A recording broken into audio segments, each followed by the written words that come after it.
Assalamualaikum warahmatullahi wabarakatuh. Perkenalkan, nama saya Wulan Erlina yang akan bertugas sebagai moderator. Adapun anggota kelompok saya yaitu Berliana, Airina, Fani Lestari, Rahma Ayu Tantri, Iis Siti Nuraisah, Nudia Sahidu Rohim, dan Indri Nurani. Di sini kami akan mempresentasikan hasil penelitian kami di Payung Gelis. Langsung aja kita mulai ke penyampaian dan penyajian materi. A. Latar belakang. Kegiatan wawancara merupakan salah satu tugas mata kuliah seni budaya dan kreatif lokal yang bertujuan untuk memperoleh informasi dari narasumber mengenai payung gelis dan perkembangan usaha payung gelis di masa pandemi COVID-19. Oleh karena itu, kami mewawancarai seorang pengrajin payung gelis yaitu Bapak Yayat Sudrajat. Dengan terlaksananya kegiatan wawancara ini, maka kami berharap telah memenuhi tugas mata kuliah seni budaya dan kreatif lokal dengan harapan kami mendapatkan nilai yang baik serta bermanfaat untuk kita semua. Maksud dan tujuan. Tujuan dari kami melakukan wawancara ini yaitu untuk memenuhi tugas mata kuliah seni budaya dan kearifan lokal, serta mengetahui mengenai payung gelis dan perkembangan usaha payung gelis di masa pandemi COVID-19. C. Topik. Wawancara dilaksanakan pada hari Sabtu tanggal 16 Januari 2021 waktu 10.00, tempat Indihiyang. Laporan wawancara disumberkan oleh Pak Yayat Sudrajat, pewawancara Indri dengan saya sendiri Pani. Laporan hasil wawancara. Narasumber wawancara yang kami pilih adalah Bapak Yayat Sudrajat dan kami sudah membuat janji akan bertemu beliau untuk pewawancaraan pada hari Sabtu 16 Januari 2021. Dari hasil wawancara dapat disimpulkan sebagai berikut. Pertama, Bapak Yayat Sudrajat sudah menjadi pengrajin payung gelis sekitar 23 tahun. Beliau mulai menjadi pengrajin pada tahun 1998 hingga sekarang. Kedua, payung gelis sudah ada sejak tahun 1940-an dan hampir 90% dari penduduk sekitar merupakan pengrajin payung gelis. Namun seiring dengan perkembangan zaman sekitar tahun 1960, payung gelis mulai tergantikan oleh payung yang lebih modern, yaitu payung yang terbuat dari parasit. Karena hal itu, banyak pengrajin payung gelis yang gulung tikar dan beralih profesi. Kemudian pada tahun 1980-an, Bapak Syahrod mulai memperkenalkan kembali payung gelis kepada masyarakat dan untuk tetap mempertahankan kearifan lokal. Bapak Yayat terus mempertahankan profesinya sebagai payung gelis karena ia tidak ingin kearifan lokal khas Tasikmalaya ini menjadi hilang. Ketiga, Bapak Yayat memiliki sekitar 12 orang karyawan untuk membantunya dalam menyelesaikan pekerjaan. Namun, dikarenakan situasi selama pandemi mengurangi daya beli, maka 6 orang karyawan diliburkan secara total dan 6 orang karyawannya lagi bekerja membuat payung gelis di rumahnya masing-masing. Keempat, selama masa pandemi COVID-19 ini, penghasilan Bapak Yayat dan para pengrajin lainnya mengalami penurunan yang sangat drastis karena daya beli yang berkurang, bahkan banyak stok payung gelis yang tersimpan dan bisa menyebabkan kerugian bagi para pengrajin.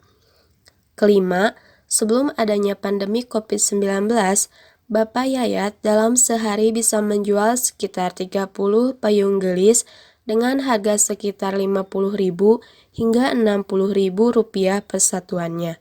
Jadi, Bapak Yayat bisa memperoleh penghasilan sekitar Rp1.500.000 sampai Rp1.800.000 dalam sehari.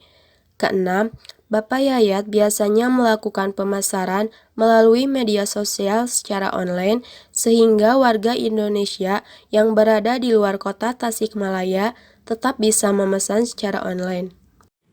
Dari hasil wawancara di atas, dapat disimpulkan bahwa Bapak Yayat Sudrajat memilih menjadi pengrajin payung gelis karena beliau ingin tetap menjaga kearifan lokal khas kota Tasikmalaya. Namun, selama masa pandemi COVID-19, Bapak Yayat dan para pengrajin lainnya mengalami kesulitan karena penghasilan mereka yang berkurang secara drastis serta daya beli yang berkurang. Pada awalnya, Bapak Yayat bisa mendapatkan penghasilan sekitar 1.500.000 hingga 1.800.000 dalam sehari. Akan tetapi, selama masa pandemi, Bapak Yayat tidak mendapatkan penghasilan. Bahkan, Bapak Yayat mengalami merugian karena banyak stok payung gelis yang tersisa hingga akhirnya menjadi rusak.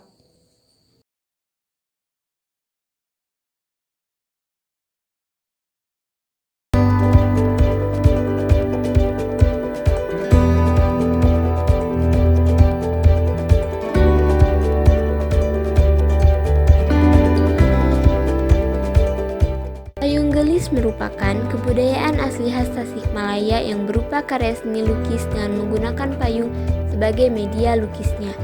Payung gelis adalah kerajinan asli Tasikmalaya, sehingga payung gelis disertakan menjadi salah satu maskot Tasikmalaya. Payung gelis ini sudah ada sejak zaman penjajahan Belanda. Pada zaman itu, payung gelis dipakai oleh para gadis Belanda sebagai alat untuk melindungi diri dari terik matahari. Sentral dari pembuatan payung gelis ini berada di Panyingkiran, Kecamatan Indihiyang, Tasikmalaya. Salah satu pengrajin payung gelis yang ada di Indihiyang yaitu Bapak Yayat Sudrajat. Dan pada kesempatan kali ini, kelompok kami mewawancarai Bapak Yayat Sudrajat mengenai payung gelis dan perkembangan usaha payung gelis di masa pandemi COVID-19. Nama Yayat Sudrajat.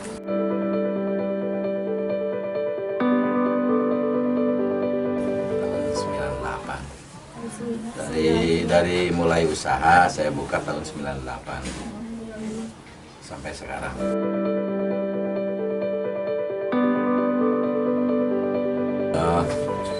Sedikit flashback ke belakang bahwa payung gelis ini memang dari dulu sudah ada. Dari sekitar tahun 40-an itu sudah ada pengrajin payung. Bahkan dulu ini penduduk dari sini Kampung Panyingkiran 90% profesinya sebagai pengrajin payung. Bahkan ada masa keemasannya itu sekitar tahun 50-60 lah. Karena ini payung ini fungsional, artinya benda selain alat peneduh juga dipakai sehari-hari dulu mah. Kemudian setelah adanya payung yang terbuat dari rasid tina besi, nah rupanya kalah bersaing. Kemudian banyak pengrajin yang gulung tikar saat itu, alih profesi ada yang dagang dan tani dan sebagainya. Bahkan cek bahasa barudak stagnan tahun 70-80 itu gaya pengrajin payung di teh. Itu dari mulai tahun 80 Pak Sahrod yang sebelah sana itu saya mencoba memperkenalkan kembali bahwa dulu di sini ada pengrajin payung. Nah, dari beliau lah kemudian lahirlah beberapa pengrajin sampai sekarang. Tahun 80 sesudah beliau meninggal saya buka sendiri gitu awalnya. Nah, kemudian sampai sekarang di kampung di sini ada 5 pengrajin lah khusus, maka bahkan disebut sentra payung gelis. Nah, mungkin sekilas segitulah cerita payung gelis sekilas.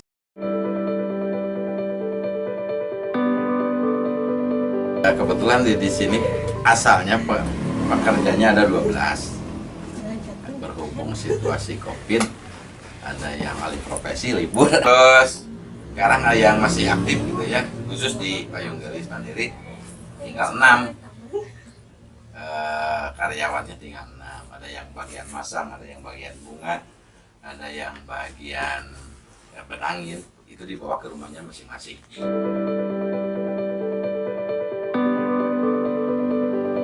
Ya jelas lah, karena dari kalau dulu itu sebelum ada COVID, jadi setiap hari kan terus produksi, terus tidak ada stok lah, jarang ada stok. Kemudian ada pandemi, otomatis konsumen berkurang. Bahkan 2 bulan ke belakang itu daya pemasukan lah.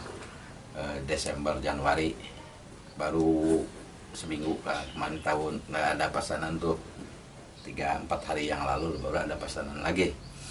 Nah, yang jelas menghambat proses produksi karena di sini ada tuhnya, di sana di rumah banyak saya stok, bahkan sampai kena rayap payung dibagikan lah ti payung aku abi dilateing keluar produksi gitu. Nah, jantan ayana dampak COVID-19 ini ya justru bukan hanya saya tapi mungkin pengusaha-pengusaha lain juga begitulah kira-kira, khusus karena ini bukan bahan konsumsi jadi ya terus terang menghambat. Biasanya kan ini kalau ada event-event, ada acara-acara pakai payung gelis, ada lomba anak-anak pakai payung gelis biasanya, jadi melibatkan banyak orang. Sementara ada kerumunan kan sekarang dilarang, jadi menghambat.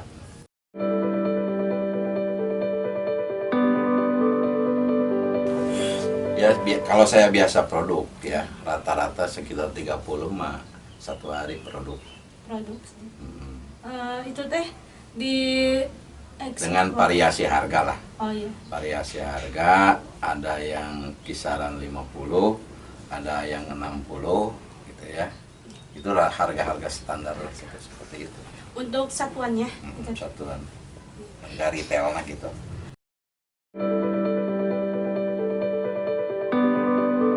Kalau sekarang kan zaman digital, jadi memudahkan.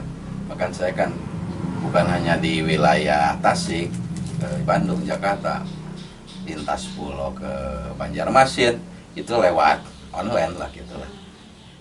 Ke Sumatera, berhubung COVID jadi nggak ada ini, nggak ada pesanan yang banyak, paling sedikit-sedikit sekarang. Pak, mungkin dari kami cukup Sekian. Terima kasih banyak atas waktunya, Pak. Seiring dengan perkembangan zaman, payung gelis kini banyak digunakan untuk dekorasi dan sebagai alat edukasi media lukis. Keberadaan payung gelis yang tetap terjaga ini mampu memberikan penghasilan untuk kehidupan para pengrajin payung gelis. Namun, dengan kondisi pandemi ini, penghasilan para pengrajin mengalami penurunan karena payung gelis biasa digunakan untuk kegiatan-kegiatan besar.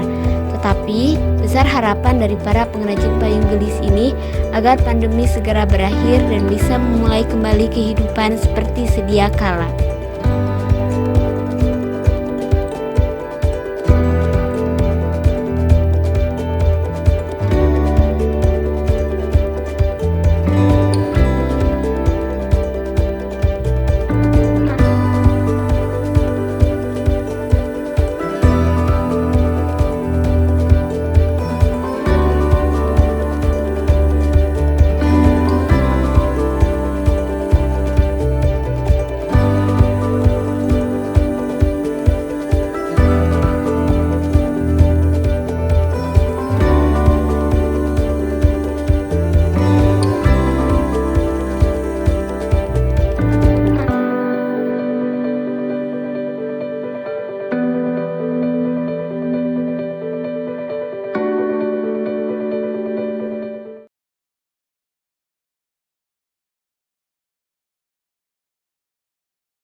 Demikian tadi presentasi kelompok kami.